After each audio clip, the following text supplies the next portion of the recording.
예수님을 믿으면 천국 간다고 합니다. 그러나 똑같은 예수를 믿어도 천국 못 가는 사람이 있습니다. 신천지에 그리고 이단의 구원이 있는지요? 똑같은 예수라는 이름을 사용하고 똑같은 믿음이라고 하는 단어를 사용하지만 이단에는 구원, 천국이 없습니다. 왜 그렇지요? 성경이에요. 성경의 예수, 성경의 믿음입니다. 예수를 믿으면 천국 가는 것 맞습니다. 가는데 제대로 믿어야 되고 바르게 믿어야 합니다. 이단에 구원이 없습니다. 성경대로 믿어야 천국에 갑니다. 누구를 믿어야 하는지와 무엇을 믿어야 하는가를 잘 요약한 것이 사도신경입니다. 이 사도신경은 누구를 믿어야 하는가에 대해 믿음의 대상, 무엇을 믿어야 하는가에 대한 믿음의 내용을 잘 고백해 놓았습니다. 우리의 믿음의 대상은 삼위 하나님, 성부, 성자, 성령 하나님을 믿어야 구원을 받습니다. 성부 하나님에 대해서 전능하신 창조주 하나님을 나의 아버지라고 고백을 해야 하지요. 그리고 이어서 사도신경에 성자 하나님에 대해서 믿어야 할 내용이 나는 그의 유일하신 아들 우리 주 예수 그리스도를 믿습니다. 그는 성령으로 잉태되어 동정녀 마리아에게서 나시고 본디오 빌라도에게 고난을 받아 십자가에 못 박혀 죽으시고 장사된 지 사흘 만에 죽은 자 가운데서 다시 살아나셨으며 하늘에 오르시어 전능하신 아버지 하나님 우편에 앉아 계시다가 거기로부터 살아있는 자와 죽은 자를 심판하러 오십니다 라고 고백을 하지요. 그러니까 예수님에 대해서 믿어야 할 내용이 독생자, 동정녀 탄생, 십자가의 죽으심과 부활, 그리고 승천, 재림과 심판입니다. 이 중에서 하나라도 빠뜨리거나 하나라도 거절하면 구원이 없어요. 오늘 읽었던 본문의 내용이 동정녀 탄생을 기록하고 있습니다. 해당 본문을 수태고지라고 하는데 천사가 마리아를 찾아가 아들을 낳을 것이라고 합니다. 가브리엘 천사가 26절 갈릴리 나사렛이라는 동네에 살고 있는 27절 다윗의 자손 요셉과 약혼한 처녀 마리아에게 31절 보라 내가 잉태하여 아들을 낳으리니 그 이름을 예수라 하라고 합니다. 질문 드릴게요. 처녀가 아들을 낳는 것 가능합니까? 또 하나 질문합니다. 처녀가 아들을 낳는 것이 정상적입니까? 누가복음 1장 34절을 한번 보실래요? 누가복음 1장 34절 다 같이 한번 읽어보겠습니다. 시작. 마리아가 천사에게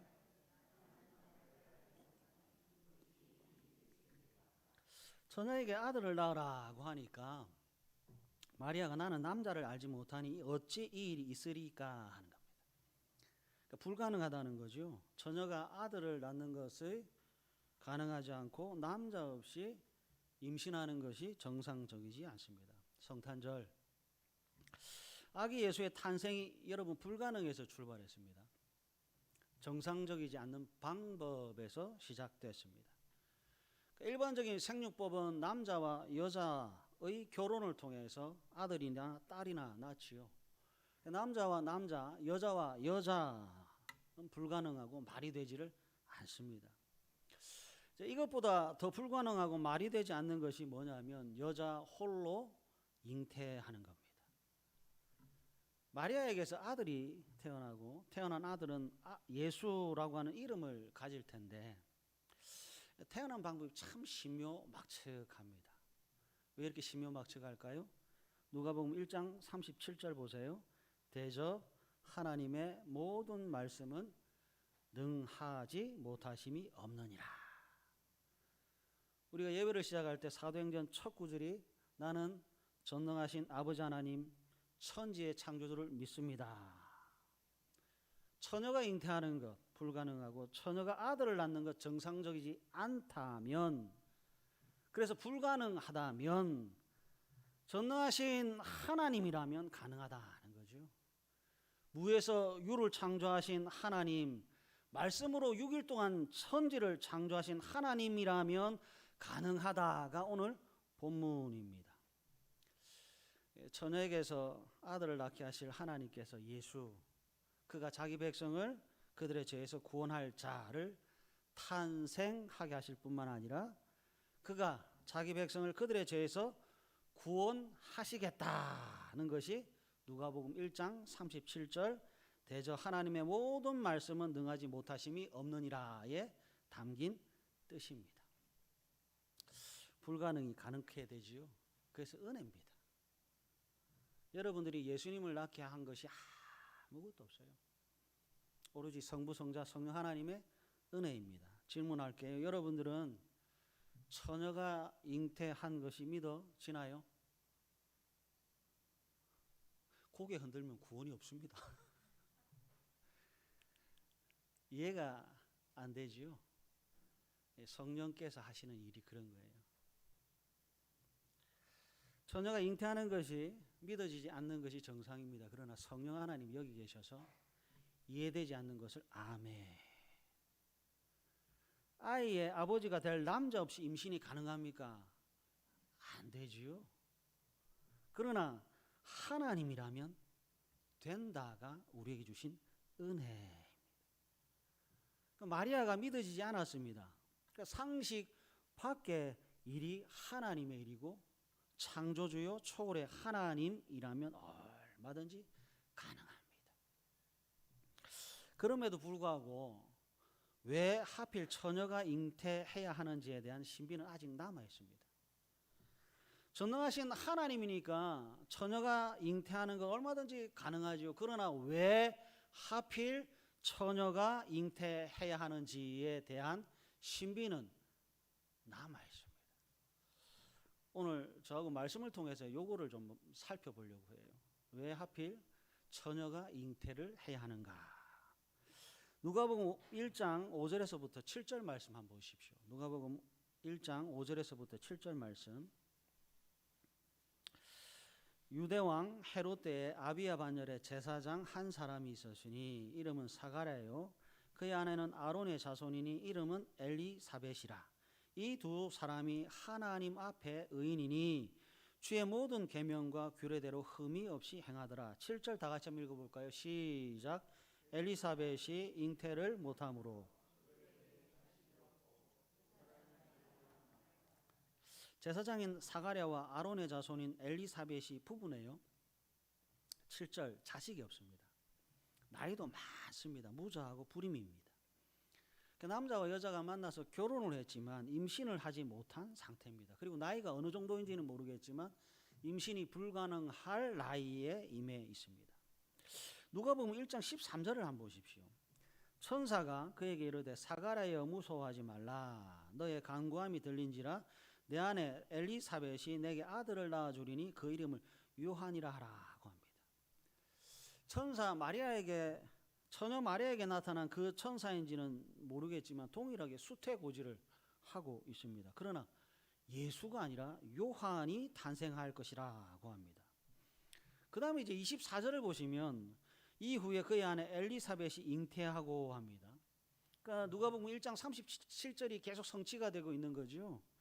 천지를 창조하신 하나님께서 불임을 깨트리시고 나이가 많은 사람을 임신케 하실 수 있는 능력이 있습니다. 그런데 잘 보세요. 왜 사가랴와 엘리사벳 사이에서 태어난 아기는 예수가 되지 못하고 요한이어야 되지요?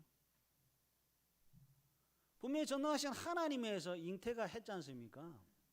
그러면 남자와 여자 사이에서 태어난 그 아기가 왜 예수가 되지 못하고 요한이 돼야 되는지요? 사가랴에게 문제가 있습니까? 엘리사벳에게 문제가 있습니까? 누가복음 1장 6절에 보시면 이 두 사람이 하나님 앞에 뭐라고 되어 있지요? 의인입니다. 그리고 주의 모든 계명과 규례대로 흠이 없이 행하더라라고 하나님께서 인정한 사람들입니다. 그럼에도 불구하고 사가랴와 엘리사벳이 아닌 처녀 마리아에게서 태어난 아들이 예수, 그가 자기 백성을 그들의 죄에서 구원할 자가 되어야 한다고 합니다. 반복합니다. 왜 처녀에게서 예수님이 나야 하는지요? 사가랴와 엘리사벳에서 태어난 아기는 왜 예수가 되지 못하고 왜 처녀에게서 아들이 태어나야 되고 그 태어난 아기만이 유일하게 예수가 될 수 있는지요? 이제 이 답을 구약에서 그리고 신약에서 각각 한 번씩 확인을 해 보려고 합니다. 레위기 3장으로 한번 가보겠습니다. 창세기, 출애굽기, 레위기 3장으로 한번 가보십시오. 레위기 1장부터 7장까지는 구약의 5대 제사를 쭉 기록하고 있는데요. 구약의 5대 제사가 번제, 소제, 화목제, 속제제, 속건제입니다. 이 5대 제사 중에서 화목제, 속제제, 속건제라고 하는 것이 있는데 이 세 제사에 공통점이 있어요. 뭔지 아세요? 화목제, 속제제, 속건제의 공통점.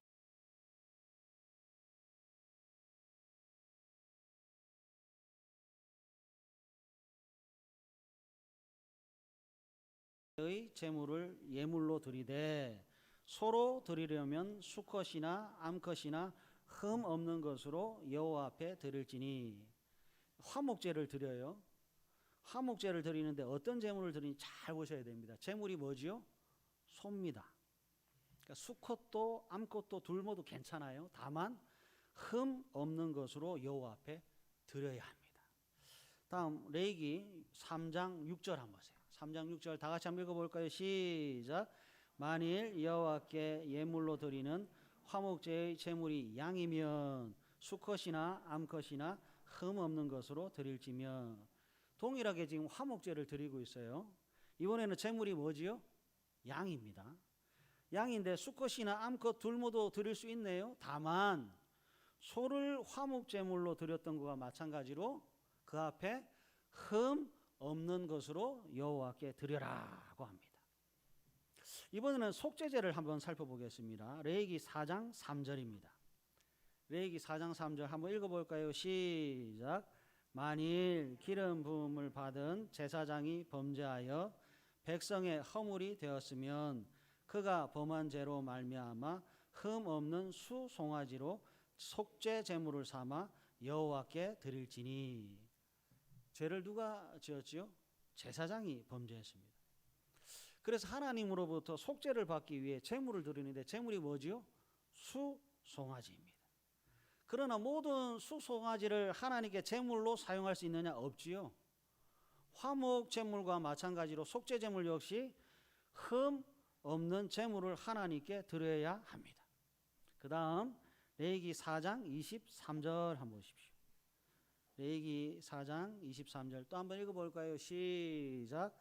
그가 범한 죄를 누가 그에게 깨우쳐 주면 그는 흠없는 순념소를 예물로 가져다가.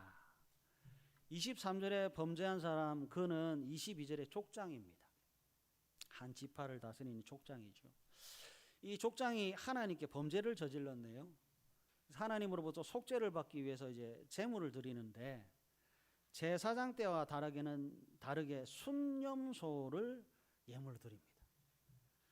순념소를 예물로 하나님께 드리는데 모든 순념소를 다 제물로 사용할 수 있느냐? 없습니다.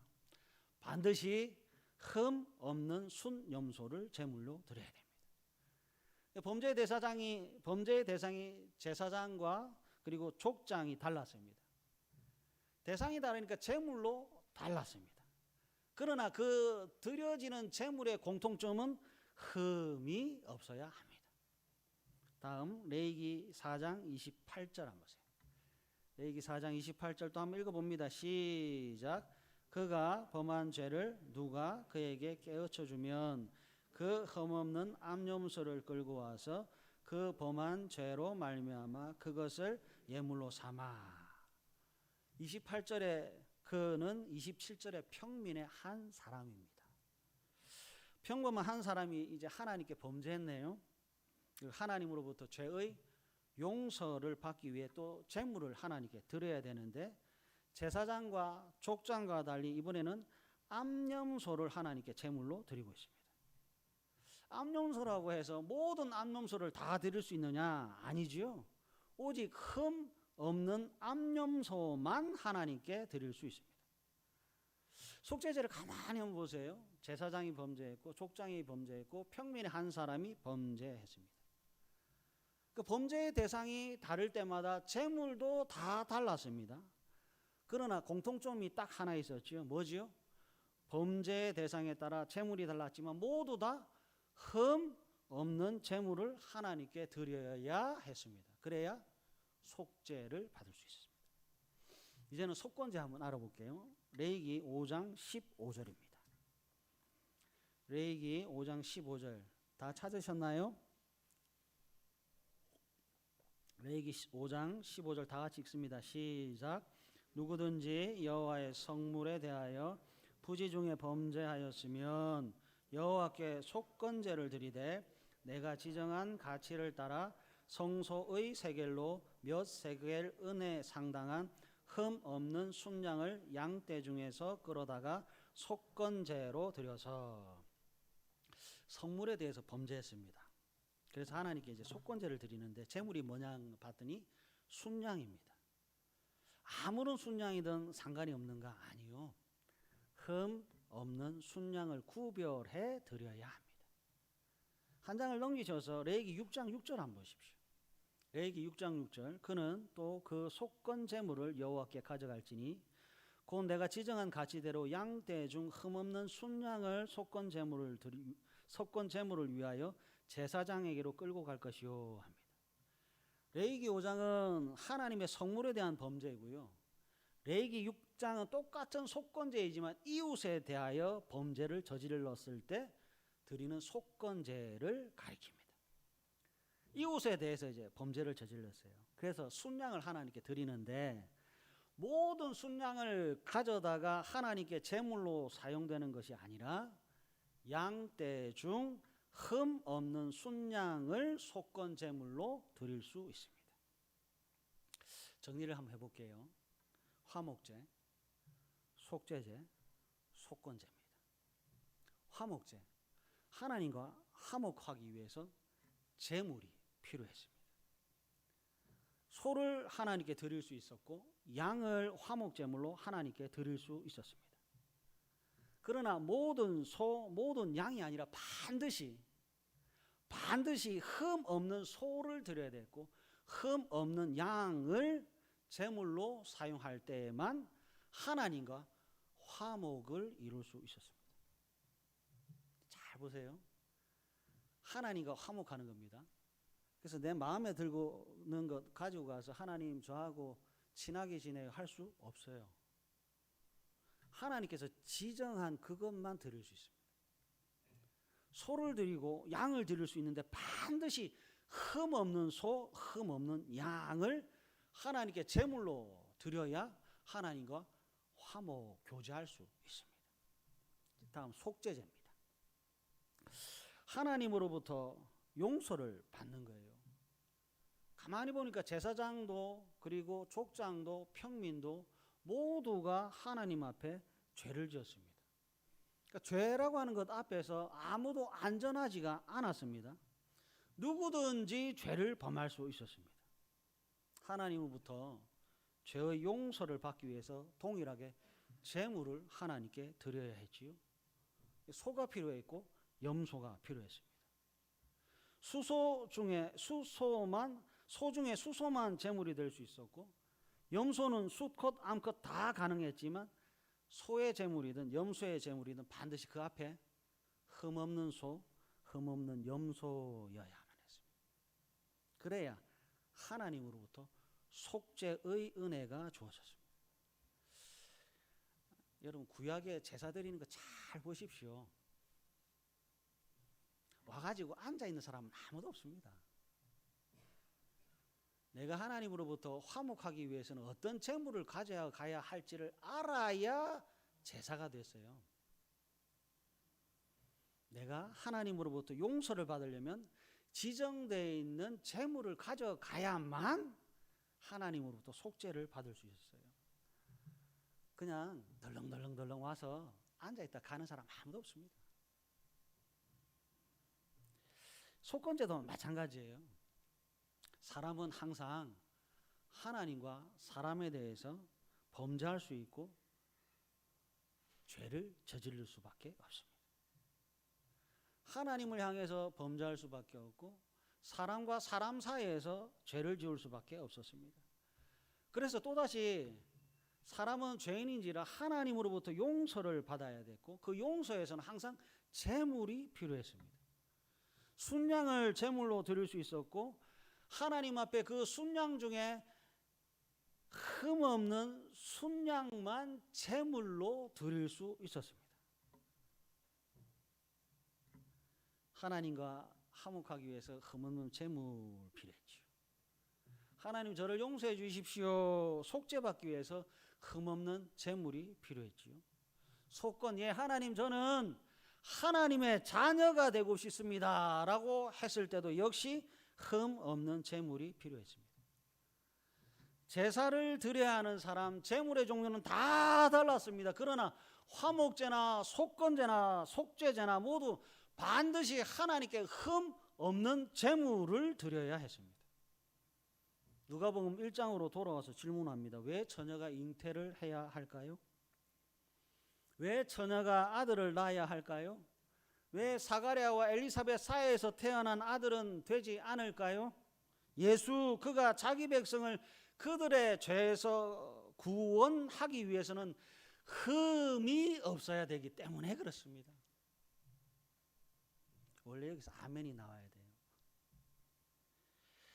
화목제, 속죄제, 속건제를 드리기 위해서는 흠없는 제물을 하나님께 드려야 했듯이 화목제, 속죄제, 속건제를 성취하기 위해서는 참 제물, 흠 없는 죄 없는 사람이 있어야 됐기 때문에 그렇습니다.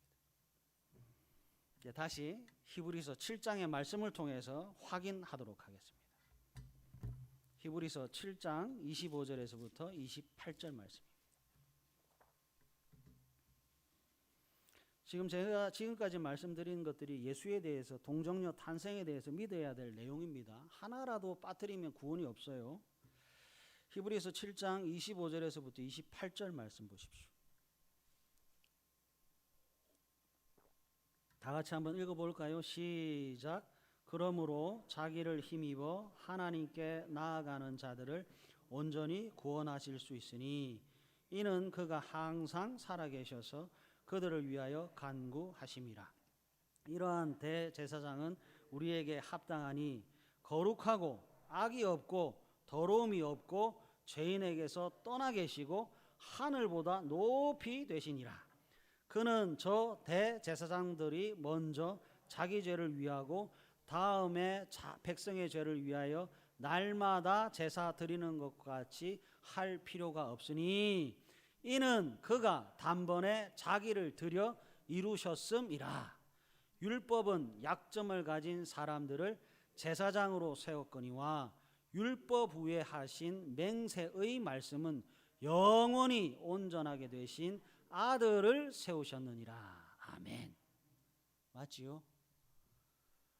구약의 화목제와 속죄제와 속건제를 성취하신 예수님에 대한 기사가 히브리서 7장 25절에서 28절입니다. 그가 단번에 자기를 들여 다 이루신 거예요. 요한일서 3장 5절도 한번 보십시오. 요한일서 3장 5절 화면을 보고 다 같이 한번 읽습니다. 시작. 그가 우리 죄를 없애려고 나타나신 것을 너희가 아나니 그에게는 아멘. 흠이 없어야 돼요. 예수님은 죄가 없으세요. 흠이 없고 죄가 없으세요. 흠 없는 예수, 죄 없는 예수가 태어나셔야 합니다. 일반적인 생육법으로는 죄 없는 사람이 태어날 수가 없지요. 그래서 성령으로 처녀가 아들을 낳을 수밖에 없었습니다. 흠없는 제물이 아니고서는 하나님과 화목할 수 없고 흠없는 제물이 아니고서는 하나님으로부터 속죄함을 받을 수 없고 흠없는 제물이 아니고서는 하나님을 아버지라 부를 수 있는 자녀가 없기에 예수님은 동정녀 탄생 성령으로 탄생하실 수밖에 없었습니다. 우리 죄를 없애려고 죄 없는 분이 태어나실 수밖에 없었죠. 성탄절은 여러분 여기 앞에 반짝반짝하는 것처럼 산타가 주인이 되는 날이 아니라